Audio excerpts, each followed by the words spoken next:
बिस्मिल्लाहिर्रहमानिर्रहीम। हम लोगों ने वेब डेवलपमेंट स्टार्ट की हुई है, एचटीएमएल की हम लोग सीरीज स्टार्ट की हुई है। उसमें सबसे पहले हम लोग ने फ़ाइल क्रिएट की है index.html।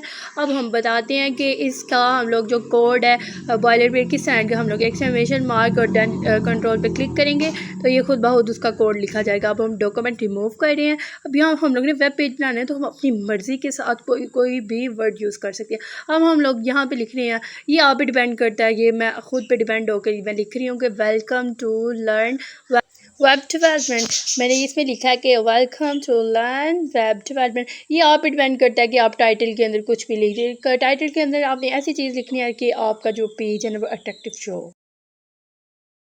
अब हम हेडिंग देख रहे थे कि किस तरह हम लोग ने हेडिंग है। जब जब H1 हम लोग यूज़ करते हैं ना, ये सबसे बड़ी हेडिंग होती है। जब हम लोग ने बिग हेडिंग यूज़ करनी हो ना तो उसके लिए हम लोग H1 यूज़ करते हैं।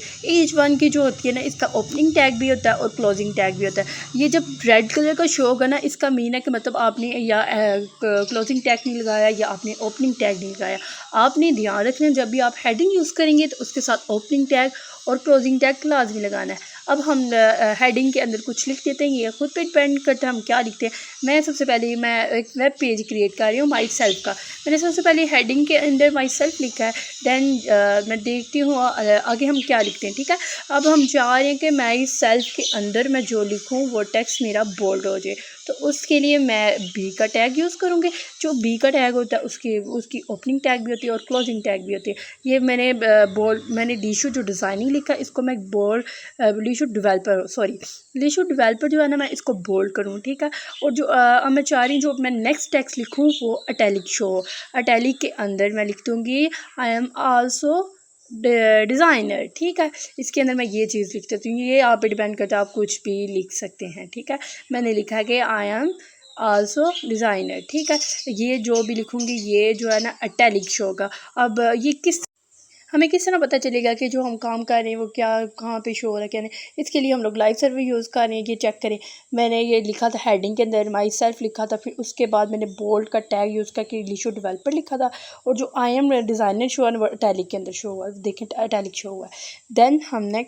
देन अब पता क्या करते हैं, अब सबसे पहले हम लोग ये इसको सेट कर देते, कोड हमें ठीक भी लगना चाहिए ना। अब यहाँ से हम उठाते हैं, यहाँ से हम लोग कॉपी करके देन हम इसको ना बॉडी के अंदर पेस्ट कर दें। अब बताए कॉपी और पेस्ट किस तरह होगा। आपने ऊपर से कंट्रोल C करना है और देन इधर आके बॉडी के अंदर आपने कंट्रोल V कर देना है। ठीक है, ये कॉपी एंड देन पेस्ट ऊपर से हम लोग ने रिमूव कर दिया। ठीक है, सिंपल आप बैक स्पेस करेंगे और जो आपने टेक्स्ट लिखा होगा वो रिमूव हो जाएगा। देन आपने इसकी स्टाइलिंग कैसे करनी है, body style is equal to लिखेंगे, जो होते हैं ना इन्वर्टेड कामा खुद शो हो जाएंगे। अब मैं इसके अंदर बैकग्राउंड कलर अप्लाई कर, ये आप पे डिपेंड करता है कि आपको जो कलर अट्रैक्टिव लगता है आप वो कलर, मैंने जो मुझे अच्छा लग रहा था मैंने कर लिया। ठीक है, अब मैं इसको रन करके आपको दिखाती हूँ कि मैंने क्या किया। देखें, ये मैंने देखें रेड कलर किया था, कितना प्यार लग गया। ये देखिए रेड कलर का शो हो गया। अब हम चाह रहे हैं कि कोई कलर चेंज हमें पसंद नहीं आया तो हम चेंज करें। वो किस तरह करेंगे, आपने इसके ऊपर क्लिक करना है, देन आप यहाँ से कोई भी कलर सेलेक्ट कर लेंगे और यहाँ ये देखें कोई गलती जब होगी ना तो फिर इस तरह के ऑप्शन आएंगे। देन आप इसको वो कर देंगे लाइव सर्वर के साथ। अब देखते हैं कि हम लोग ने जो कलर चेंज किया वो कलर चेंज हो गया या नहीं, चेक करें। मैंने उसका कलर चेंज किया तो खुद ब खुद हो गया। ठीक है, आपने सिंपल उस पर क्लिक करना है और देन आप अपनी मर्ज़ी के साथ कलर सेलेक्ट कर सकते हैं।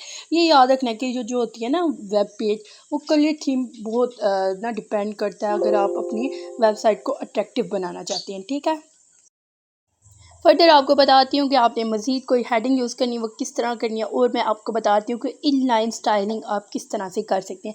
ठीक है, मैंने एक और H1 का टैग लिया है और उसके अंदर मैंने लिख दिया है लर्निंग प्रैक्टिस। मैंने इसके अंदर हेडिंग के अंदर मज़ीद मैंने लिखा है कि लर्निंग विद प्रैक्टिस। अब मैं चाह रही हूँ कि इसकी इनलाइन स्टाइलिंग कर दूँ, तो वो किस तरह करूँ। मैं चाह रही हूँ कि ये जो हमारा टैक्स है ये सेंटर शो हो, तो इसके लिए मैं कर दूँगी H1 के साथ में सेंटर यूज़ करूँगी और इज़ इक्वल टू करके उसको इन्वर्टेड कॉमास के अंदर मैं जो वर्ड शो करवाना चाह रही हूँ सेंटर के अंदर सिंपली मैं वो कर दूँगी। ठीक है, आप मेरे चैनल के साथ जुड़िए रहिए। अगर आपने वेबसाइट बनानी सीखनी है तो काइंडली मुझे लाइक और कमेंट कर दें और सब्सक्राइब कर दें। ठीक है, अल्लाह हाफिज़, मिलते हैं नेक्स्ट वीडियो में।